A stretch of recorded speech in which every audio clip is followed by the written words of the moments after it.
جنوبی افریقہ کے ملک بوتسوانا سے ملنے والے سب سے بڑے اور نایاب نیلے ہیرے کی کاپی آرٹسٹ جان ہیٹل برگ کے فن پاروں میں سے ایک ہے، جسے ہیروں کے کاروبار کے لیے مقبول نیو یارک کے علاقے ڈائمنڈ ڈسٹرکٹ میں دیکھا جا سکتا ہے، لیکن ان کے لیے زیادہ اہم فرانسیسی شاہی نیلے ہیرے کی نقل ہے، جس کی نمائش واشنگٹن کے اسمتھسونین میوزیم میں کی جائے گی۔ جان کے مطابق یہ ہیرا 19ویں صدی کے وسط تک غائب ہونے سے پہلے اس شکل میں تھا، اس کے بعد یہ مشہور ہوپ ڈائمنڈ کی شکل میں منظر عام پر آیا۔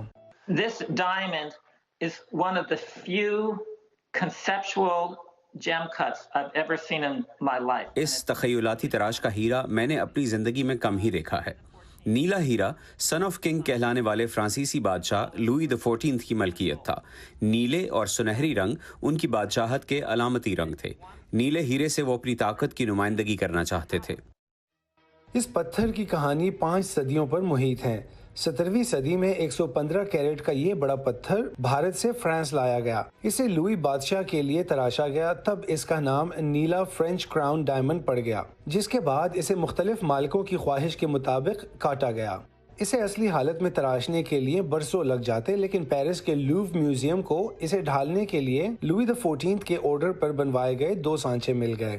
It can't be extremely brilliant because یہ بہت زبردست ہے کیونکہ روشنی عین اس کے اندر سے گزرتی ہے۔ اس کے پیچھے 7 کرنوں والا سنہری سورج بنایا گیا ہے، جس کے مرکزی حصے سے روشنی گزر کر ان 7 کرنوں کو منعکس کرتی ہے۔ تو یہ نیلا ہیرا ایک طرح سے لوئی XIV سن آف کنگ کا عکاس تھا، جس میں سے سنہرے سورج کی روشنی پھوٹتی۔ جان کے مطابق ہیرے کی صحیح ساخت بنانا مشکل تھا، لیکن سب سے مشکل کام صحیح رنگ میچ کرنا تھا، جس کے لیے انہوں نے ریاست منیسوٹا کی ایک کمپنی کی مدد لی۔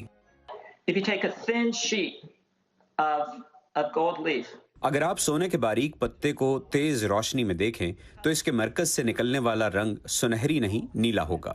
اب ہم سب جانتے ہیں یہ نینو ڈاٹس کیا ہیں، بہت چھوٹے گولڈن ٹکڑے اور ان کے ارد گرد بخارات سے بنے بادل۔